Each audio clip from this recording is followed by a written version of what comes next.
So good afternoon, everyone. I appreciate you all being able to attend. There was a schedule change at the last minute, but I'm glad all of your schedules still lined up. This is the closeout meeting for the University Coalition for Fossil Energy Research. My name is Omer Bakshi, and I'm the NETL chair for UCFER. Let's see, why don't we go to the next slide? So I'm going to go through just the agenda and housekeeping items real quick. We'll go through some introductions. I'll pass it over to Lisa Kuznier for a brief statement from procurement. Then it'll go to Bruce Miller, who is the coalition PI, and then we're going to jump into some discussions. Now, we do intend to post the slides and the recording of this webinar either on the NETL but we'll obviously everyone will have a copy of the slides after this presentation, and we will send any updates regarding the recording after this meeting. So first things first, let's jump into introductions. I already introduced myself, and I'm going to go down the list as I see it. So when I call your name, just give yourself a brief, introduce yourself real quick, and then we'll jump to procurement. So Bruce, why don't you go ahead first? Hello, everybody. Glad you could make it. Thanks, Bruce. Bruce is the PI for Coalition. Greg?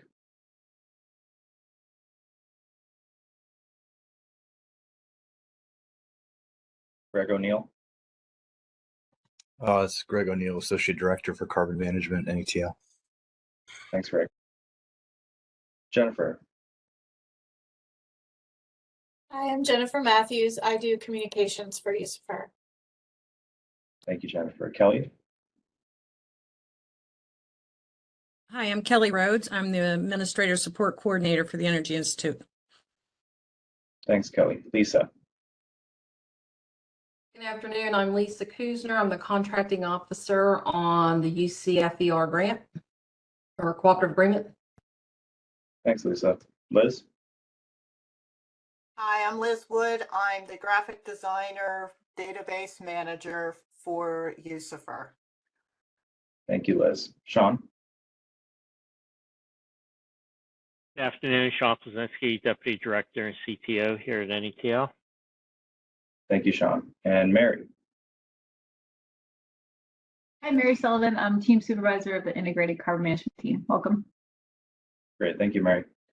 All right, so let's go to the next slide. Lisa, I'm going to pass it off to you for just a brief statement from procurement. Okay, thanks, Omar. Omar asked me to step in since the contract specialist couldn't be here, just to go over at a high level some of the reports that are required to be submitted for closeout. And I would want to refer you to attachment 3 of your cooperative agreement. That is where your reporting requirements checklist is located. And it identifies the final reports that need to be submitted, which includes the final scientific and technical report. You need to do a final financial report. A patent certification is required to be submitted, and also a final property report. And those that require forms such as the property report and the patent certification and the 425, those forms can be found on our business NETL business page under post-award forms. And if not, you can reach out to Angela Harshman, who's a specialist, and she should be able to direct you where to find those forms. In addition to that, once this award does get submitted to close out, there will be a request for an STI certification, which is a scientific and technical information certification that the project officer, the PI will have to complete and send back to our contractor support. That's about all I have to say. Like I said, I just wanted to direct your attention to the reporting requirements checklist, which identifies what is required and the timeframes on when they are due. Thank you. Awesome. Thanks, Lisa. Okay, so without further ado, Bruce, I'm going to pass it over to you. Okay, thank you, Omer. And again, I want to welcome everyone to today's meeting. Next slide, please. Well, what I'm going to do today is give a brief discussion of UCFER's background, its organizational structure. One major aspect of this was a definitization stage, which I had never heard of before, but I'll cover that. Then I'll get into the research focus and funding, collaboration with NETL, the impact of the UCFER program, outreach activities, highlighted successes, and I'll explain what those are later, the final report status, and then acknowledgements. Now, because of the time, I have supporting slides that will be at the end of the presentation that I will at times refer to, and you'll be able to look at those once the slides are all posted. Next slide, please.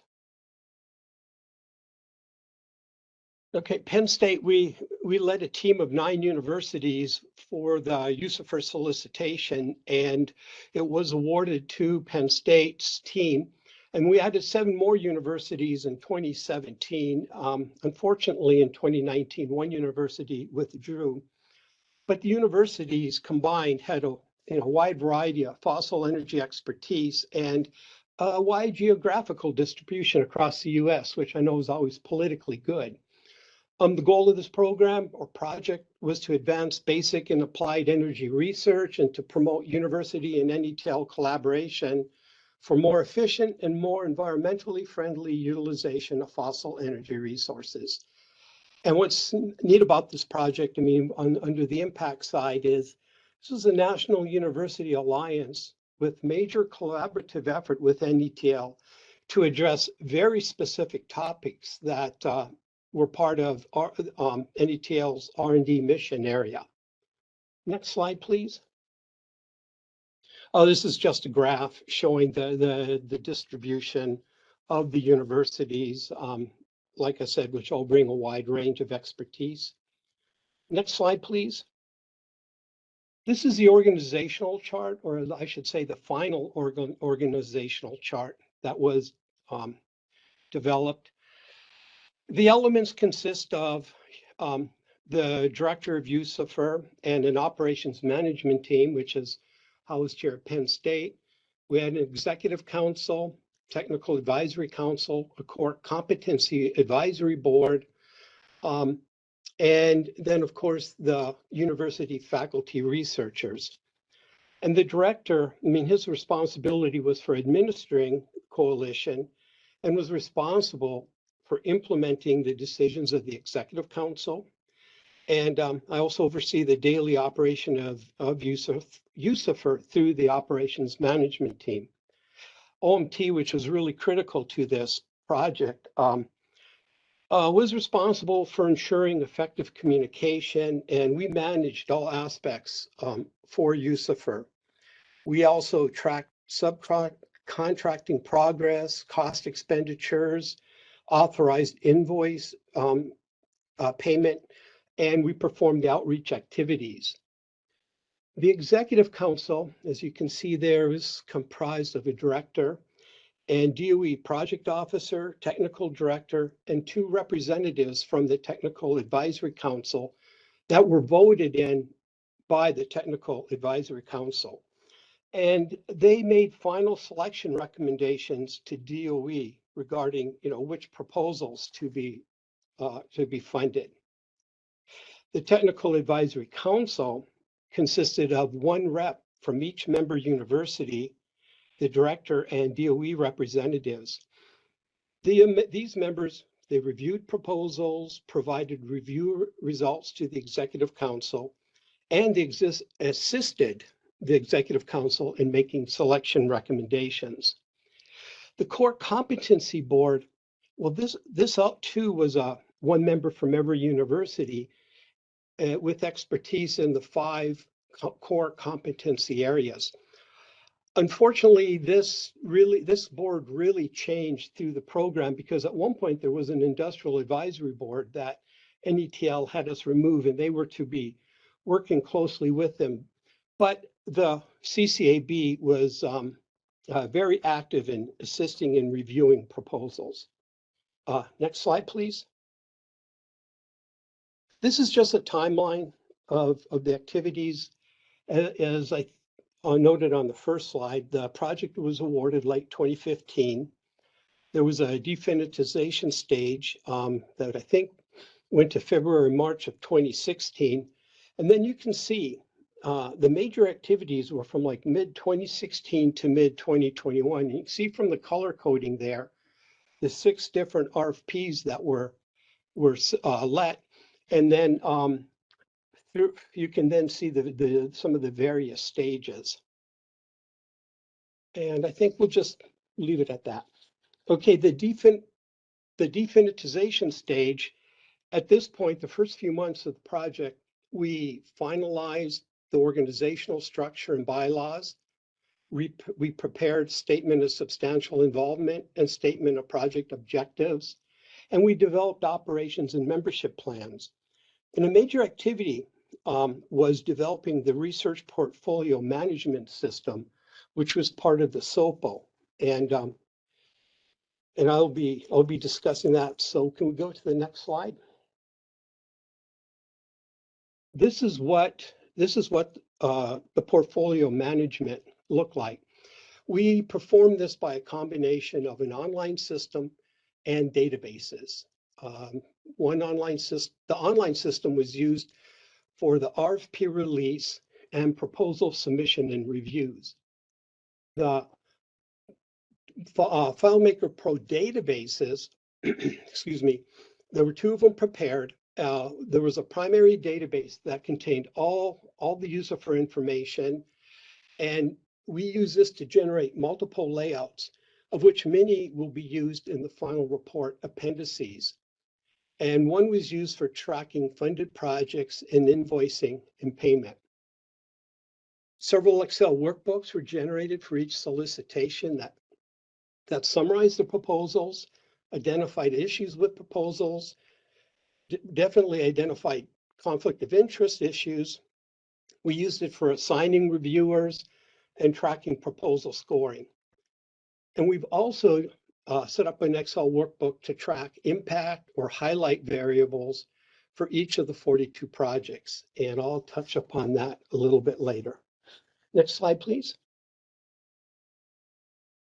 Through the 6 rounds of solicitations, 12 topic areas were funded, where there was about $17 million funding available. 259 proposals were submitted, requesting about $67 million in funding. And in total, 43 projects were awarded, but 1 withdrew prior to starting in the last round. The funding that available shown on the pie chart. Funding requested is listed in the legend. And from this, you can see that the leading funding topics included carbon capture, storage, and use and reuse. And this was followed by advanced combustion, coal beneficiation, advanced coal processing, fuel cell technologies, and cross-cutting research and analysis. Next slide, please. And then this is a breakdown by round, the funding that was available, proposals submitted, projects funded, and then, I don't know, maybe being an engineer, I like looking at success rate, and you can see about 16% on average proposals were funded. Don't know whether that's good or bad. That's probably something NETL would have a better handle on. One of the things to ensure that we had good proposal review, there were 3 reviews required for every proposal. That meant through the course of this project, we needed 777 reviews. And to do that, we approached 358 reviewers. Now keep in mind, the TAC and CCAB members who had expertise and didn't have conflict of interest, they were approached for reviewing. So some of that 358 might be the same person several times. Next slide, please. What I'm showing here is by technology line, the number of proposals that were submitted, the number of projects that were funded. And this is in line with the available funding. The other thing I want to point out here is if you would count up how many technology lines that are here versus how many were in the pie chart, there's 1 more technology line here, and that's because carbon utilization. did not have any projects funded. But like a previous slide, carbon capture, storage, use, and reuse had the most projects. And this was followed by the cross-cutting research and analysis, advanced combustion, and fuel cell technologies. Next slide, please. Now what I tried to do is just take a little closer look, by university. The left box shows original members. The right box shows those that started in 2017.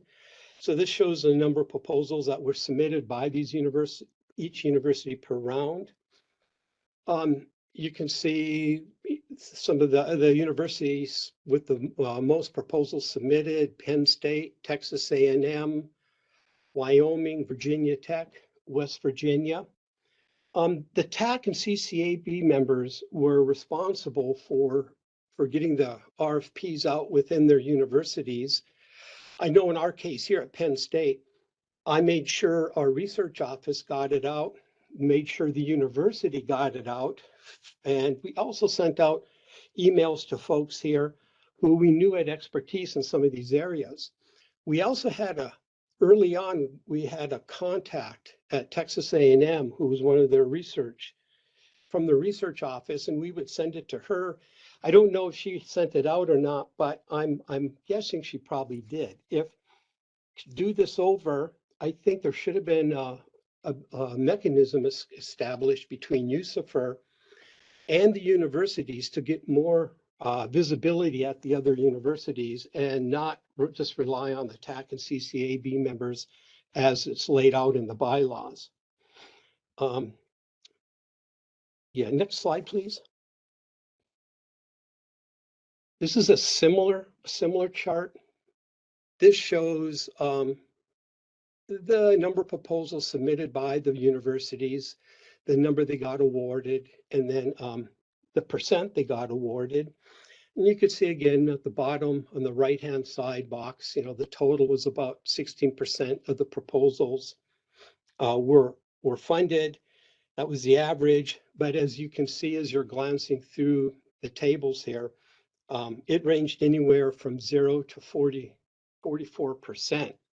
No, I take that back, 50%. So it was quite a range. Next slide, please. Every project had associated with it a core competency area. And in some cases, some projects even had 2 CCAs. And as you can see, by far, most of the projects fell under materials engineering and manufacturing with 24 projects, with geological environmental systems, energy and conversion engineering, and computational science and engineering having 8 to 9 projects. And there were 3 projects under systems engineering and analysis. And the reason this is color-coded, you'll see in the next slide. Now I'm going to have 6 slides here, and I'm sure not going to go through these in detail. You can look at these at your leisure. But this was a table that we actually used during the annual meetings where we now have CCA. It was progress of the project. But I did this just so you can get an idea of the different CCAs, because in this round, they looked at carbon storage, carbon use and reuse, and cross-cutting research and analysis. Next slide, please. In round 2, it was advanced combustion, carbon capture, and oil and gas and natural gas infrastructure. And you can see the different CCAs that popped up here. Next slide, please. In round 3, this was advanced combustion, carbon capture, storage, use and reuse, fuel cell technologies and gasification. And you can see the associated CCAs. Next slide, please.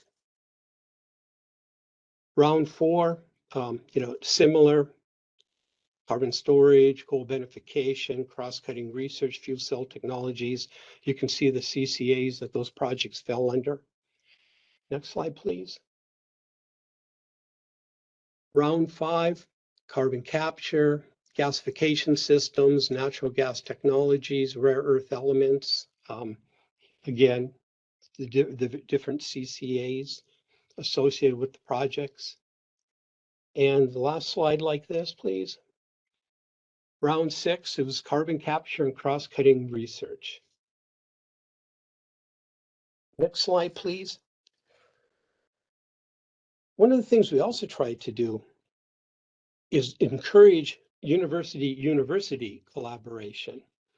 And so for the first 3 rounds, out of the 11 there were 11 proposals that had university collaboration, and 2 of them got funded. Next slide, please. In rounds 4 through 6, there were another 11 proposals with this collaboration, and actually 2 got funded, but project that withdrew was West Virginia, Kentucky collaboration. Next slide. Collaboration with NETL was a major requirement for all funded projects. And in fact, in the proposal review process, it had a very large weighting. It had a relative weighting of 4, which was the highest, and a rating from 1 to 5. So 20 points out of 100 possible were related to collaboration. So 20% of the proposal review was based on this. And I think there were 7. I off the top of my head, 7 different categories. But the type of collaborative efforts that were laid out was NETL staff time to support collaboration, consultation, technical guidance, sample analysis and prep, internships at NETL, on-site testing and equipment usage at NETL, and co-mentoring students and co-authoring journal articles and conference papers. Unfortunately, though, some of this got affected by COVID-19, so I believe this was not as big of an effort as we had hoped. Next slide, please. One of the things I was really trying to do was to take a look at the impact of UCFER. I mean, essentially, NETL bang for their buck, and so really we're trying to look at some various metrics. And as I had mentioned earlier in the presentation, I think one of the impacts was there was the establishment of the first National University Alliance in Fossil Energy Research, with a major collaboration effort with NETL that addressed specific topics in your R&D mission area. And a lot of these subtopic areas were very, very specific, to the point that I think at least 2 cases, proposals weren't even able to be submitted. But these projects funded 269 participants, where you had over 200 faculty and graduate and undergraduate students. And as I mentioned earlier, there was about 8% of the projects or proposals had university collaborations, when 7 of the funded projects had the university collaboration, which would have actually jumped up to 9% had we not lost the 1 project. Next slide, please.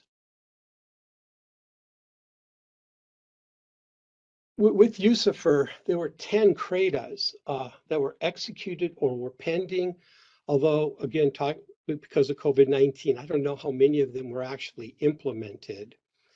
There were also non-coalition participants from 6 universities and 16 companies and national labs as subcontractors, providing cost share, unpaid consultation and sample analysis, advisory board members, and providing samples and materials for testing.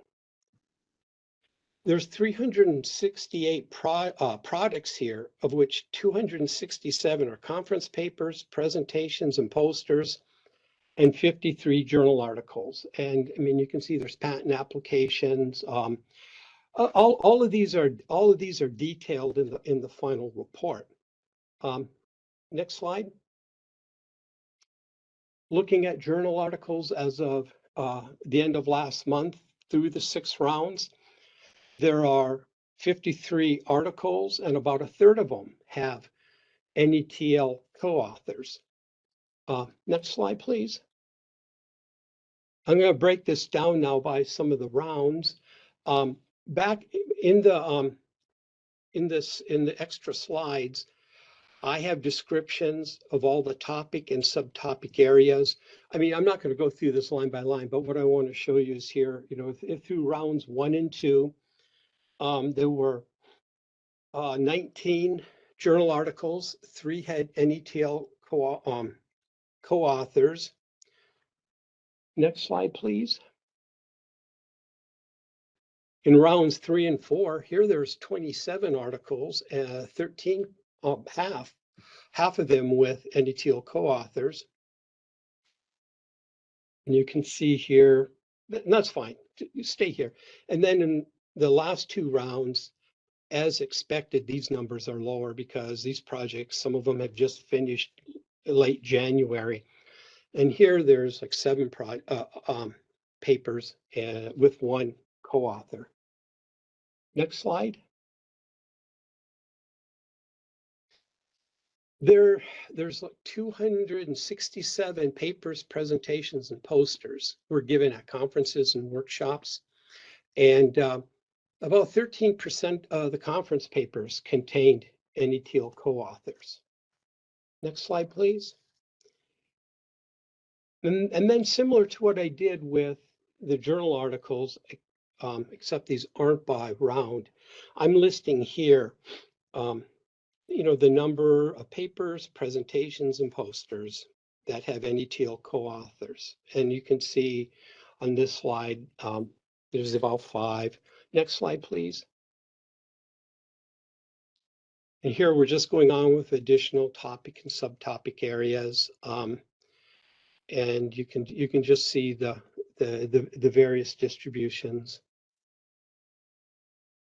Next slide, please. And I know I'm going through these quick, but this is information, if you're interested, you can look at on your own.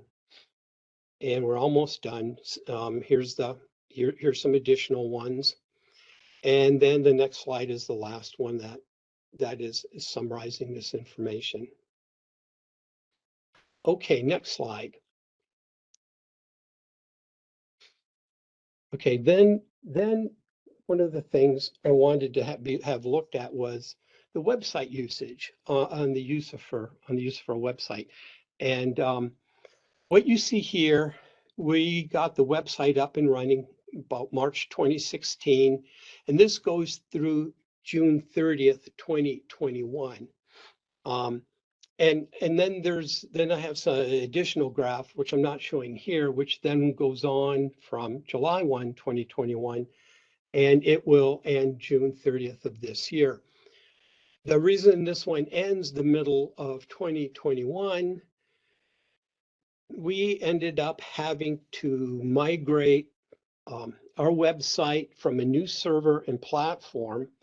It went from the college to the university server, and the platform went from Drupal 7 to WordPress. And so unfortunately, the analytics, which I'm going to show in a little bit, aren't the same for the 2 different platforms. But unfortunately, the bulk of the work on UCFER fell in this time frame. And the reason you see all these spikes here, these all correspond to the different solicitation rounds.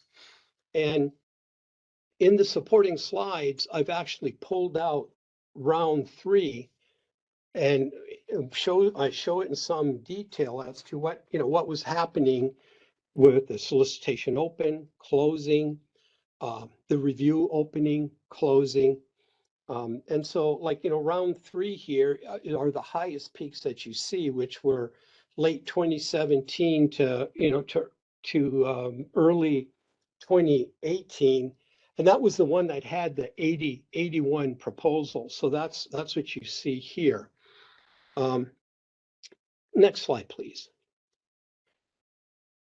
And I guess I probably should also say it was because of I believe it was because of the online system for the portfolio management that, we saw all those peaks.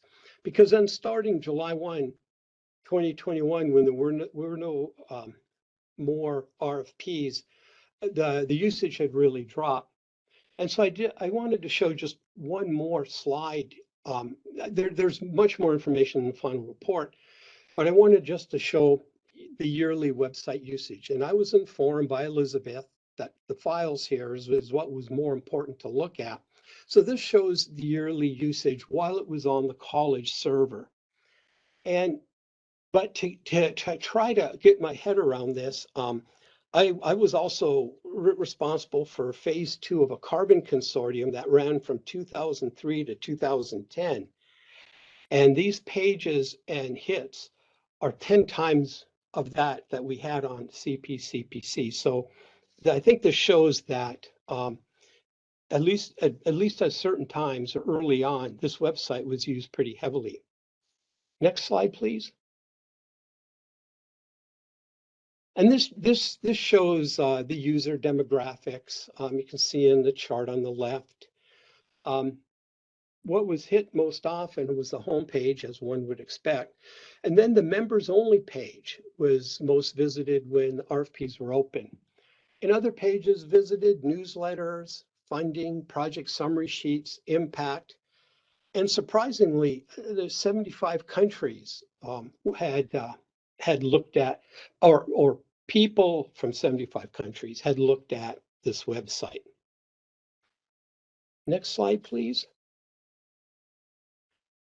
Okay, outreach activities. This was an important aspect for UCFER as well. We have the website, as I just discussed.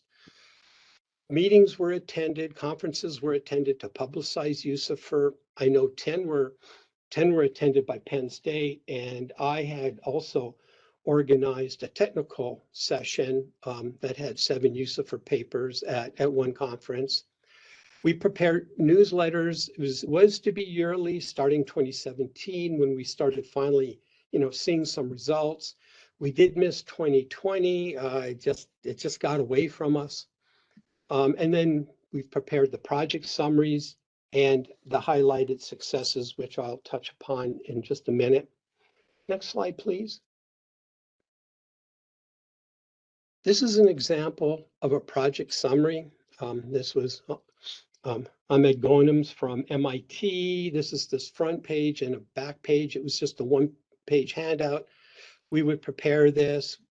We would send it for their review. And then after incorporating any comments they may have, these are then posted on the website. So we have these for all 42 projects. Next slide, please. I wanted a way, we call this highlighted successes. And earlier presentations, you might have heard success stories. We'll just try to come up with a way to point out what we felt were noteworthy successes. NETL is in a better position to look at the results of an individual project and say, that project was successful, that project was not successful. But what we asked the PIs to do was to provide us some information that we thought should be highlighted. And we also went through the final reports and quarterly reports. And the type of information that we were looking for were listed here: new projects that have been funded as a result of UCFER funding, new commercial products, patents, software, computer codes, algorithms, templates, databases, techniques, methods, if a new center was established. Also awards, there's some based on UCFER paper, they've gotten distinguished paper and even a personal award. Highly cited work, graduate student successes and dissertations, and even if we even listed an increased TRL. Next slide, please. And this, we identified 48, and this shows them by solicitation round. And these are all detailed in the final report. Next slide, please. And then talking about the final report, here's a generalized outline. And I say generalized because if you take a look at it, each of these sections have subsections and subsections. But what is in red is what we have completed. We actually started some of this work about a year ago. Things that were not going to be changed anymore, you know, like the definitization stage. The introduction really isn't changed. So with with the outline here, you have the intro, definitization stage, organizational structure, proposal solicitation and selection, along with the project monitoring, the research focus. Next slide. The proposal submissions, research funding, project selection, manage the coalition projects, which has had a lot to it. Summary of the funded projects. Next slide, please. Impact of UCFER, overall summary, acknowledgements, appendices. And so what we really have left is when we hit June 30th, right after that, we want to run the website analysis. Liz and Jennifer will scour or certain places we've been looking for like journal articles. We're going to finalize the products, and then I'll prepare the UCFER summary and the executive summary. Currently, there's like 37 appendices.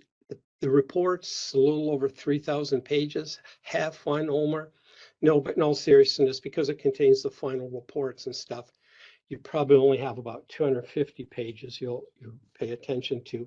And we're looking at trying to submit this in July.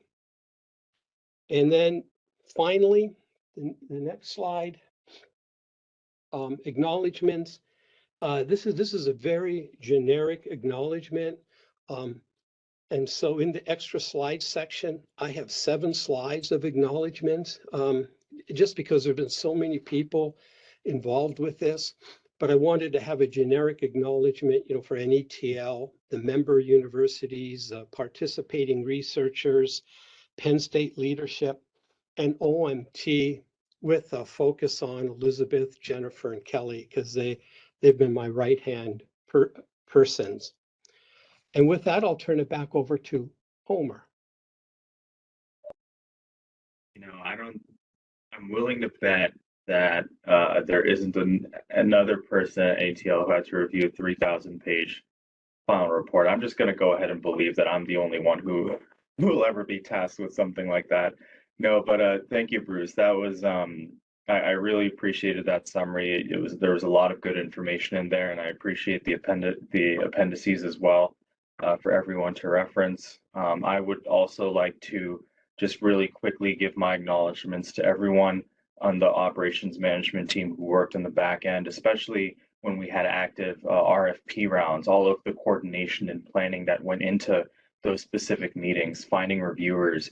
It was a monumental administrative task, and you know, every round was executed to perfection by you guys. So it was a lot of work. I really appreciated everything you guys did and everything you guys have done recently to compile this useful information and package it for everyone's reference. So thank you all. This is the part where we move on to the discussion. Lauren, if we could go to the next slide. I just summarized some bullets. Some of these Bruce had touched upon. But first, I just want to start on the more positive note where we had an overall very good working relationship with operations management team at Penn State. The communications and the coordination were very well structured and well organized. So Bruce, I agree with you on that. That I appreciated how responsive and attentive everyone was. We had excellent administrative support at NETL. Lauren Timko and Amanda Karki have been the site support for the last, gosh, like how long has this been? Since 2015, since this whole thing started. So you know, I really appreciated that. Excellent record keeping on their end. All the folders, all the relevant files are in the iDrive for those at NETL. I did reflect upon the very adaptive responses we had to both administrative and logistical issues. There were, everything with planning the annual review meetings, addressing issues with the cost obligations, and making sure we're on the same page with the budget. I think reflecting upon all of that, we solved all of those problems, I think, very gracefully, even though it was challenging at times. But yeah, and just the extensive research products, Bruce, you went into it very well. I appreciate that summary, and I know that we do have most, if not all, of those research products on file for people to reference. So some things regarding things that could have been improved. There was a significant turnaround time in the early stages, especially in the early stages of coalition, where NETL had to review the recommendations from TAC. That sort of process comes with there are a lot of constraints, inherent to the proposal review process, that comes down to, individuals' times and scheduling conflicts and individual priorities and stuff like that. The foreign national approval process has undergone several changes in the last few years that sort of made it difficult to manage on the coalition side. I know, me personally, I've had several email conversations with our RIC points of contact to help process foreign nationals, and sometimes it had been very cumbersome, but it was challenging. We got it done, but it was still a very challenging thing to deal with as far as coalition was concerned. Bruce touched upon the pandemic challenges. We did have a few CRADAs in the works prior to site access being restricted completely.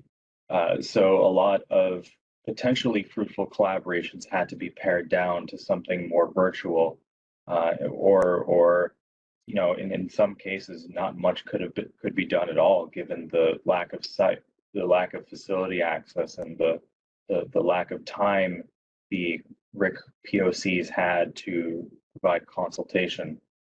They were shifting DOE research priorities and resource allocations that affected the collaboration scope for many subawards, particularly towards the end of coalition.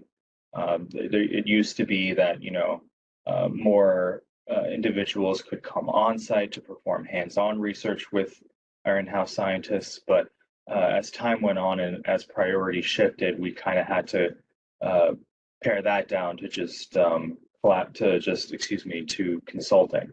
So these are some things that I recall could have been improved upon, but there really wasn't much we could do.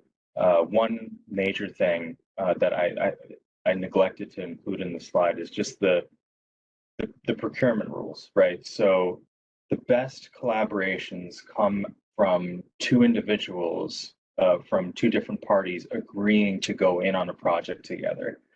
And we weren't able to do that with this particular funding vehicle. The universities applying under coalition were not allowed to contact anybody at NETL to see if they were willing and able to help collaborate on the research. So they had to take the information we could give them, which was a couple sentences about the time and availability our researchers would have, and make a best guess as to what an appropriate proposal would be from a collaboration standpoint. And sometimes that negatively affected their application outcomes if their request did not align with our priorities and our resources. So those were some challenges. Some were unavoidable, but it's still worth reflecting upon if anything similar to coalition ends up being created in the future. So that was my quick spiel. I just want to open up the floor to discussion. We have a few individuals from NETL here as well. If anybody in the attendee list who's muted would like to speak up, you can raise your hand, and Lauren, you can just bump them up to a panelist so that they can speak if necessary. So yeah, I want to open things up. Are there any questions or points of discussion?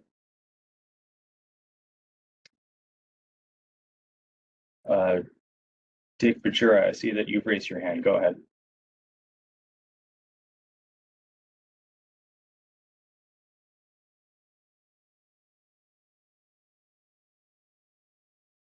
You might be double muted.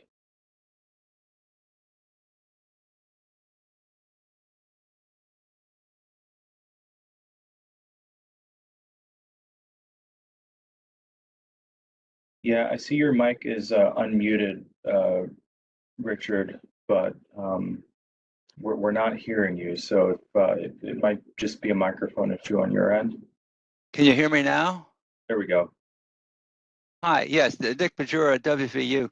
A comment, looking at the impressive results that we had here, it would be nice if either NETL or Penn State could make some kind of a report on this program, and I would suggest the Pittsburgh Coal Conference to highlight both the kind of collaboration that we have on energy research here and maybe some of the accomplishments, although it'd be hard to cover 3,000 pages in a very brief presentation.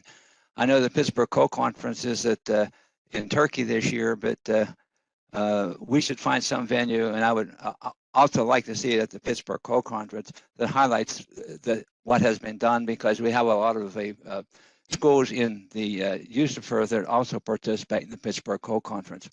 And the second question, just a question in my own mind. I looked at the photo that was shown of the participants around slide 50, and I saw some people in that photo that I couldn't recall from WVU being in the UCFER program, and I'm wondering if you're showing the right picture. Bruce, I'm going to put that squarely on your shoulders, but I think that was from one of our annual review meetings, right, on site? Exactly. That was an on-site annual review meeting. So that was that would have been some of the speakers. I'd have to look back at the exact year. But yes, that is a correct picture. It's the only time I think we got a picture with everybody who was attending out there. Now I do know a couple people had skipped out, so, but I'm not sure, maybe if that was 20, maybe somebody from WVU wasn't even there. I'm not sure. I could have to look up the year that was done. One other thing is we like to encourage students to come. So if a professor did skip out, he likely sent a student researcher to give a presentation. I think I specifically recall one. So yes, you're right. Yep. So that may have been the case. Now I'm seeing either a question or a comment in the chat. So are there any specific coalition projects that really stood out where some new R&D areas were seeded or efforts accelerated relative to conventional? Well, I can't name one off the top of my head, but I'm sure that if we reference, well, first, Bruce, before I continue, is there anything, do you see that message in the chat from Mark Freeman? No, but I heard what you said. No, my concern there is these projects covered such a wide range of areas. I personally don't have expertise in many of these, and so that kind of comment, I think that needs to come from the individual project managers that were with them from NETL, because they would know. They worked with them and they would know the outcomes. I mean, I do recall something under what we're calling those highlighted successes, where there were, I think, two, just off the top of my head, where somebody said, this is new. And I think one was from UND. This is new, and we're working with a company to commercialize this. But I can't say much more than that. So Mark, we do have a spreadsheet of accomplishments that we asked. So what we do is, what we've done, especially more recently, was whenever we received a report from Penn State, we would distribute them to, we would separate them out and distribute them to the RIC POCs, and we would ask them to,